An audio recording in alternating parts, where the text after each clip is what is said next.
কি রান্না করছো তুমি? আজকে হচ্ছে কাবলি ছোলার ঘুগনি। খুব সুন্দর গন্ধ বেরিয়েছে তো। এই যে ছোলাটাকে সেদ্ধ করে রেখেছি, আলু দিয়ে। আলুও দিয়েছো? হ্যাঁ। এটা তো হলুদ দাও না? না, নুন দিয়ে সেদ্ধ করা আছে, টমেটো আর গোটা গরম মশলা।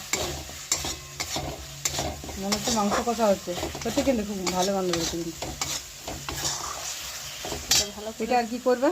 এটা এখন মশলাটা কষুক, তারপর ভালো করে মশলাটা ভাজা ভাজা হয়ে গেলে তারপর আলুটা দেবো। আলুটা দেওয়ার পর আলুটা একটু ভেজে নেবো এটার সাথে, আর কাবলি ছোলাটা দিয়ে বাস জল দিয়ে ফুটিয়ে নামিয়ে দেবো ধনে পাতা দিয়ে।